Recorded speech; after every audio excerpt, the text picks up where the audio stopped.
Hi, this is Naveen Andrews, and you're listening to the official Lost podcast hosted by ABC.com.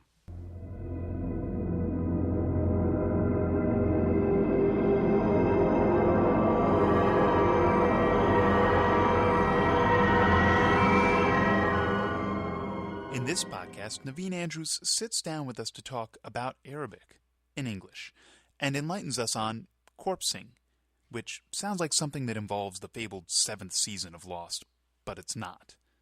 We'll let him explain. Speaking of corpsing, executive producers Damon Lindelof and Carlton Cuse will also join us to discuss last week's shocking episode. And they'll be talking about this week's enigmatic episode, Question Mark, which airs Wednesday, May 10th from 9 to 10 p.m. only on ABC.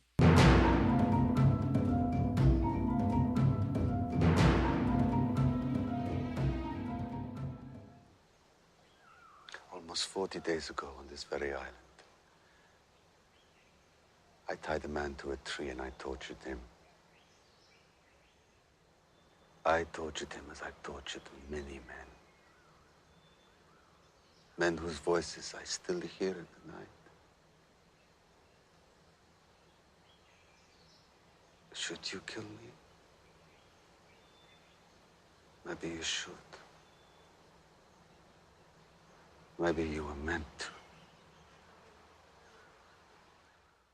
Naveen Andrews has found himself in the desert many times, first in his breakout role from The English Patient, and most recently in the remake of the biblical epic The Ten Commandments. However, it's his role as a former Iraqi soldier, Saeed Jarrah, that's broken down the most cultural barriers, and gained him quite a following in the process. Well, it's completely unheard of. I, for one, have never seen an Iraqi character, let alone one from the Republican Guard, as a main character on network TV or even in Hollywood generally. And being fair to America, for the rest of Europe, it just never happens. Especially a character of almost heroic dimensions, and one that's also been seen to be romantic. It just doesn't happen.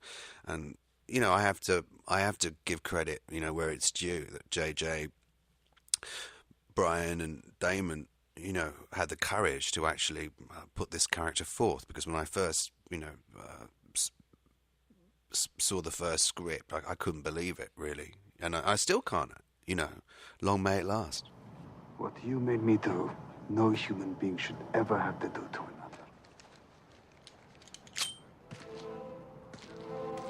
بس واحد من الهذيان رأيكم في شيء تعرفوا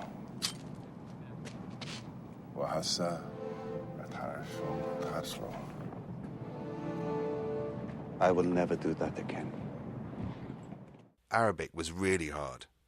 What makes it complex is that there's classical Arabic, and there's the Arabic that people speak in various regions of the Middle East, and everyone's got a different idea about how you should speak colloquially. The Syrians have a different idea, Egyptians have a different idea, and when we were actually shooting scenes, some of my fellow actors were either Syrians or Egyptians, so it could get quite confusing, and sometimes we wouldn't have what would be deemed authentic Arabic as spoken by an Iraqi until we did the ADR. I would say that was true of the recent episode. It was like right until the very end. It wasn't quite there. But I mean, what can you do? You just do the best you can. For Naveen, the toughest scenes to shoot weren't those in Arabic, but those final raw moments with Shannon, played by actress Maggie Grace. Shannon! Shannon! Shannon!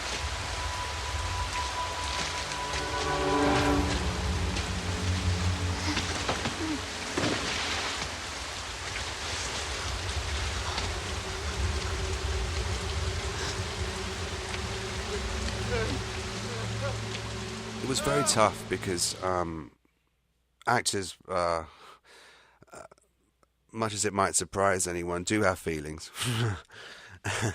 And,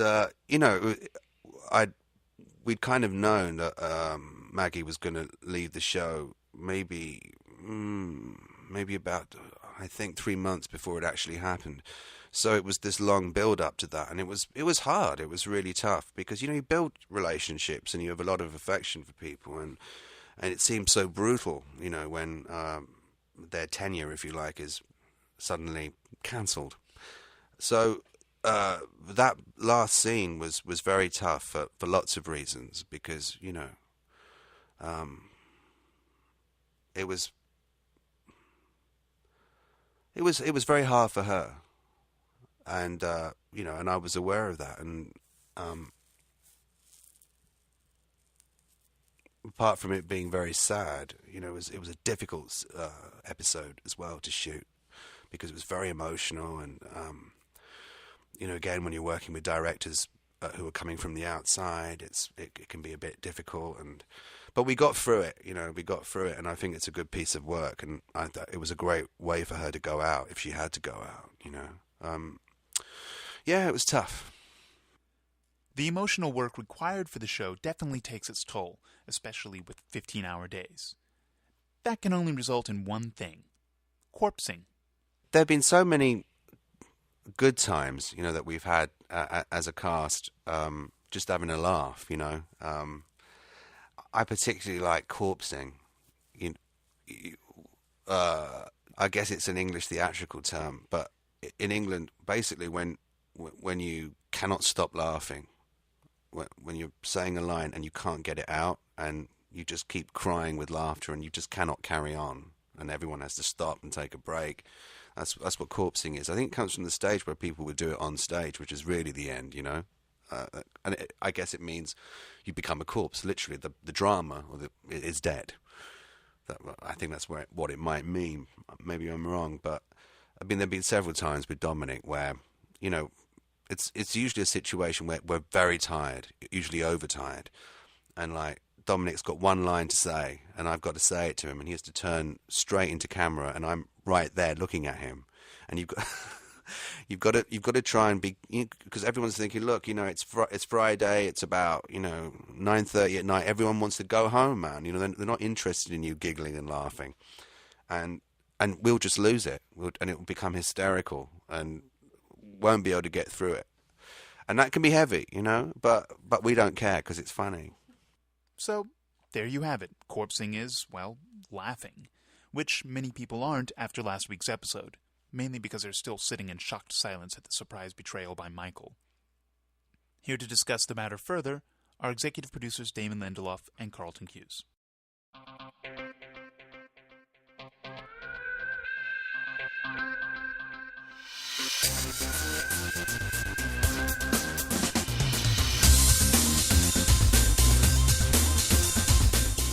I'm going to let you go first this morning, Damon. You just went first. No, go ahead. You go first. But you just went first. Okay, well then don't go first. Hello, my name is Damon Lindelof. Hi, I'm Carlton Cuse, and welcome to our podcast. Another podcast. Well, yes. So today we're going to talk about Two for the Road, which was a very dramatic episode. Was it not, Damon? It was one of our most dramatic episodes, and, obviously, fans of the show listen to these podcasts. We actually record these podcasts sometimes before the episode is aired, so you should know that we are talking about the episode before it's actually hit the airwaves, but we're anticipating that a lot of people are probably talking about the last 3 minutes of the show, right. In which, we see Michael basically ask Ana Lucia for the gun, so he can kill Henry, but then he turns the gun on her and shoots her. Is surprised by Libby, and then opens up Henry's jail cell, as it were, the armory, and turns the gun on himself and pulls the trigger. So that's sort of where we're at, and that's probably what a lot of people are talking about. But maybe we can take this opportunity to talk a little bit about Michelle, right. And Ana Lucia's character, and probably people are curious as to how and when we came to this decision to do this. Right. I mean, I know there probably will. We anticipate there will be a lot of speculation that this has to do with her, legal issues involving having gotten a DUI in Hawaii. But in fact, when Michelle Rodriguez came in to join Lost, and we met with her March of 2005. We were still we were shooting maybe the 17th or 18th episode of season 1 when we first met her. Right, and when we sat down with her, the plan was that she was going to come in and do the show for one season, and we set out and created a story arc for her at that time that was a 1 season long story arc, and this is the culmination of that. And whatever else happened during the course of that year, and her personal issues that came up had nothing to do with our decision to kill her. I remember it was because it was sort of really interesting that we were talking about midway through this season and saying, wow, we're still sticking to the plan, but then when the DUIs happened, we were saying, oh, now everybody's going to think when we actually pull the trigger, as it were, on our plan, that it was in response to that. And that actually made us think maybe we shouldn't do it. Maybe we should abandon the plan. But we sort of looked at it, we talked to Michelle, and we all decided the original plan was the best plan. Yeah, I mean, it just felt like, at a certain point, the sort of, temporal news of these DUIs would fade away, and what would be left would be the show, and the show will live on, and all that won't ever become a part of the history of it. What will live on is the actual show itself, and we really felt that this was the best story and the best version of the story, and we, we really decided that it would not be... It would be a greater injustice to not actually do the story as that we had planned to do it. We had really, we plan out the season extremely carefully, and this was, always designed to be this sort of big kind of climactic moment that was going to launch the sort of May Sweeps episodes. Right, and also, we knew that Ana Lucia was going to be killing Shannon, and we knew that, we had this bigger story to tell involving Michael and Michael's search for Walt, and that she was going to intersect with that story, so... and then obviously, not to be cheeky or playful at all, but, that isn't to say that Ana Lucia isn't going to be in the question mark episode that airs this week, right. Or Libby. I mean, that episode starts, approximately 10 seconds after last week's end. So this whole story might not have entirely played out yet, is really all I'll say. I think that is fair to say.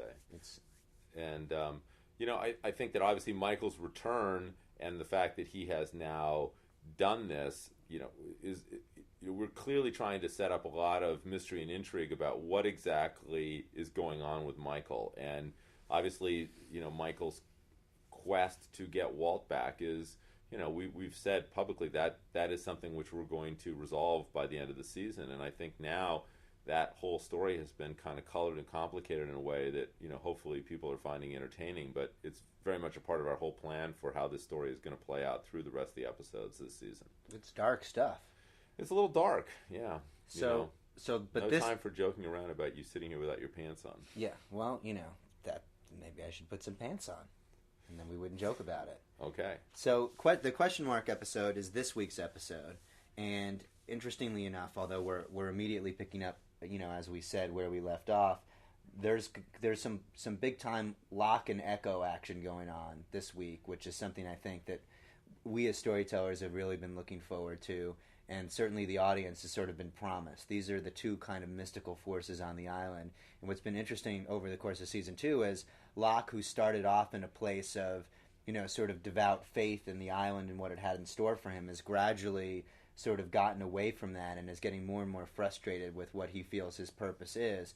And Mr. Echo, who we learned in the 23rd Psalm is actually sort of a warlord, pretending to be who gets mistaken for a priest at that end of the story, is actually sort of becoming more and more religious. So I'm sort of interested to see, how they are going to, talk to each other and what they talk about. Right. It's sort of an interesting aside. The title of this episode is just the symbol question mark, not unlike Prince. Or the movie Pi. Exactly, or the movie Pi. This was originally the episode that Darren Aronofsky or was Carlton's actual birth name, which is semicolon Q's. It's just the semicolon and Q's. And part of the problem is it's that... bizarre. Yes, I know, The exactly. WGA would not let you had to use the name Carlton for some reason. We actually had a lot of issues about this because a lot of the TV systems in which titles have to be recorded won't accept question mark as a title. So in certain places it has to be written out as the question mark because for instance, on like some of these listing services, they can't enter it as question mark. It completely screws up all the computers. So We wouldn't want to screw up anybody's computers. It's kind of ironic that our title is is screwing up computers when in fact this episode has to do with the computer, doesn't it? It is, in my opinion, the most appropriately titled episode of the show ever. Yes. Just in terms of, Right. what it's about, and it, obviously we've seen the symbol of the question mark on this lock, this door that Locke was trapped under, and that's sort of what's driving things. But then there are several things that happen over the course of this episode that make you go, oh, that's why it's called question mark. Oh, that's why it's called question mark. Oh, maybe it's called question mark because of this. Right, and it's one of the most rewarding things that we experience as writers is when we can actually kind of get that layering where the title has a lot of meaning. Of course, in the case of this title, it can basically be used as a substitute for utter confusion as well. So, there is always as a writer, pretty much anything we write could be, huh? If the episode makes no sense, that's our fallback position. We can be like, it's called question mark. Exactly. What were you expecting? Reminds me of my 7th grade English teacher putting that exact mark next to certain passages and certain papers I wrote. But I don't want to get into that right now. Yes, you especially do. when you don't have your pants Especially when I'm on. not wearing pants. Right, exactly. Okay. I thought we were going to be somber today. Oh, well, we did do the somber part. All right. Well, can I start with the questions this Okay, week, Carlton? sure. Our favorite part. Do we still do the fanfare? Time for questions. Are we still playing, by the way? Are we going to change that theme music out? Apparently, there has been a lot of complaints about the theme music, the Werewolf by Night with the talking car thing. We're working on that. We're working on those stories over the hiatus, and we hope to get back to you next season with many more details about our werewolf car show. I'm still hoping to get some suggestions for what the title of that show might be. Yeah, maybe you could write those in. Just any ideas you have about that show, please send them into the website. So, Carlton, I'd like to start by asking you a question with the subject heading socks, and this is asked by AJ Bazark. On yesterday's podcast, did I hear Damon and Carlton refer to the background survivors as socks? Where did that term come from? Guess it's kind of the lost equivalent of red shirts. But why socks? It is actually the equivalent of red shirts, and the origin of that is what we refer to the background players as, and it's it could seem as though it was a derogatory term, but it's actually a term of great affection that we use. It certainly is. But it's like sock puppets. They are the people in the back who you sort of see, but they're kind of ND, nondescript. That's right, like socks. I mean, you open up your sock drawer and there they are, and you don't really develop any specific affection for one pair or the other. I mean, I don't really spend a lot of time choosing what pair of socks I'm going to wear. You don't? No, not at all. Wow, that's another difference between as evidenced by the fact that I'm wearing brown shoes and gray socks today. Wow. Evidenced further by the fact that I'm not wearing pants. This is a little bit like you not liking tomatoes and me liking tomatoes. It's just not liking them is one way to say it. Another way to say it is hating them. And if one of them was in my mouth, it would cause me to have intestinal. I would puke essentially. But you love them. I love them. You're eating a tomato right now, like an apple. So that's why they're called socks. Okay. Damon. Yes, Carlton. So, podcast question by Sawyer220. Excellent. Who's posted 119 times in the last 90 days, okay? Alrighty then. Around the outside... That's almost a post a day. Exactly. Around the outside of the Dharma symbol, there are markings that are different from each other. The other day in school, I was watching a movie about China, and I saw the same markings. Do the markings around the Dharma symbol have anything to do with what I am talking about? There is there is a connection to not the country of China, but the Chinese culture. I believe it's these are Bagua symbols, and they are elemental. Right. The Dharma Initiative, for whatever reason, hopefully we'll be learning about it someday, basically used fire, air, water, to build their Dharma hexagon. And in the center of every station that we would potentially discover, in the swan we see a swan, in the arrow we see an arrow. What else? We saw the sort of caduceus symbol in the medical station, but we don't know what the name of that station is. Right. I guess we'll learn what the question mark station is. Is it going to be a question mark? My guess is no. Interesting, because that would be predictable. That would be it would be like, oh, come on. Yeah, duh. They have a question mark and they get there and, By the way, who would name a hatch with a question mark? Well, I It's guess the sort of Dharma people are lugubrious. pretty. I don't know why They're they pretty called the trippy. station with the glass eye in it the Arrow. Yeah, I mean, that's there's not true. a lot of sense there. That's true. So is it my turn to ask you a question? Oh, I Didn't you guess just it is. ask me about the Bagua? You're already eager to ask me another one. I know. Well, there's a lot I learn, from you in these podcasts, frankly. Does Locke work for the government? This is from Harry Feet DB1. 252 posts in the last 90 days. That's a more respectable number. That's that's at an average of 3 posts a day. Yeah. I like people who are obsessive. There is no way that a few hunting trips with Dad can make Locke that good of a hunter, not to mention he was never using knives, so where'd he learn this? I remember in the episode Walkabout, he was in his office and he got a phone call saying, "Is this line secure?" So while he was crippled, who was he working for? Was it the government, or could it even be the others? Okay. So it feels like there's a couple questions in there. All right, can you just kind of lay back on the attitude a little bit, okay? Because I'm sensing a certain hostility in the reading of that question, and I don't know whether that's, I'm just trying to, capture the spirit of Harry Feet DB1, who obviously, with his lack of punctuation and run-on sentences, I feel he's eager to know the answer to this question. Well, it is. If in fact it's a guy, I'm just going with that hunch. Yeah, it's a good question, and the backstories in all these characters are like mosaics. We show you parts of them, and other parts are yet to come. And I think that it would be fair to say that the part of the story in which we learn how Locke got to be as proficient as he is yet to come.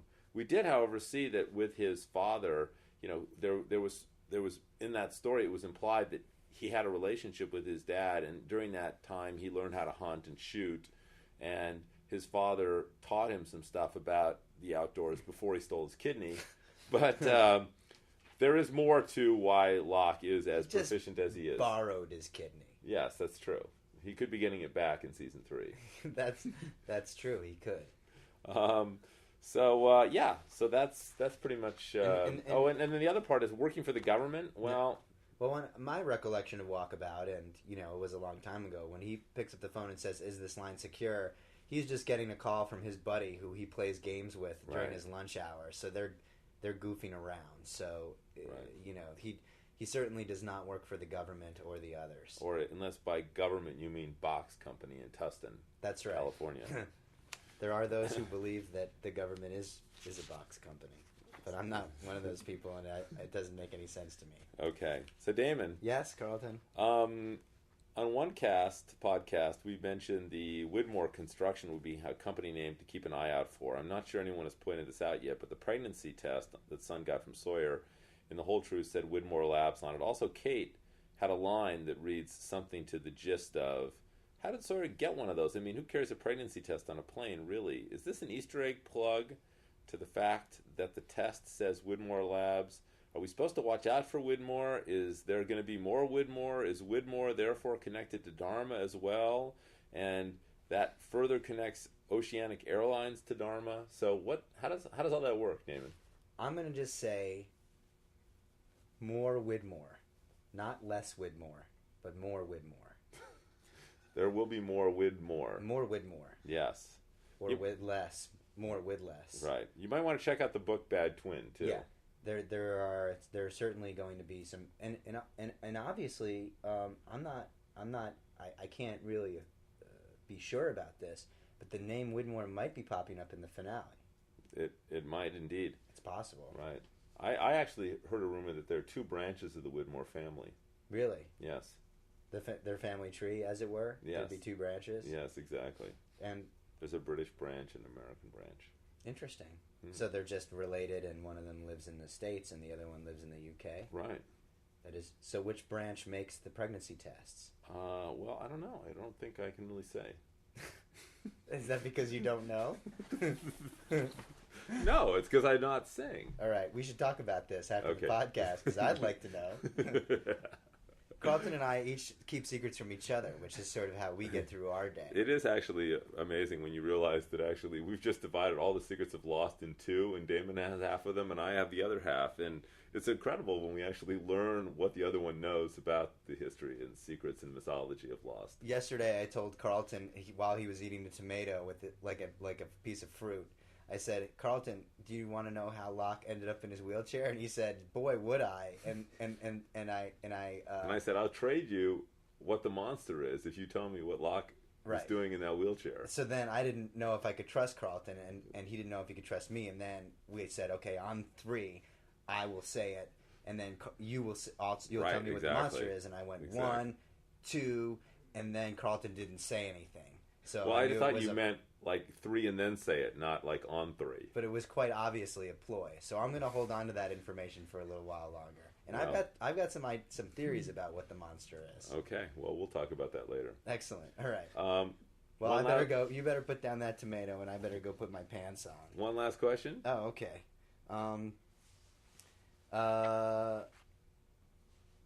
Is Michael brainwashed? Yes. D. Sombrio. Did the others do something to Michael's head? His face was pretty strange when he crashed in front of Jack and Kate, like an OD kind of thing. Like he was drug up. So my thinking is, are the others messing with Michael's head to make him go back to the beach and go get everybody to go after them? And by doing that, the Losties will cross the territory line, and then all the Losties get captured and put in some kind of experiment, like an underwater hatch? Am I getting lost or not? Please let me know what you guys think of this. Oh my God, I cannot believe you would just give away the finale and read all that. The underwater hatch part. I mean, that must have leaked out. Is that a pun? The underwater hatch leaked out? It's very clever.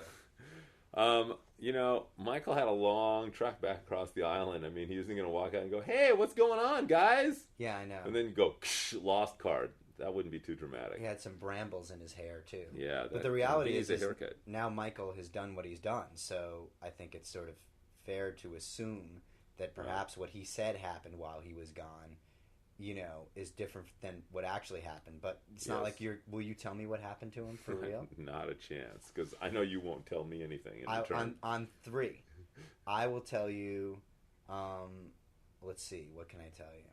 I can tell you, I'll give you the Rose and Bernard love scenes if you tell me, why.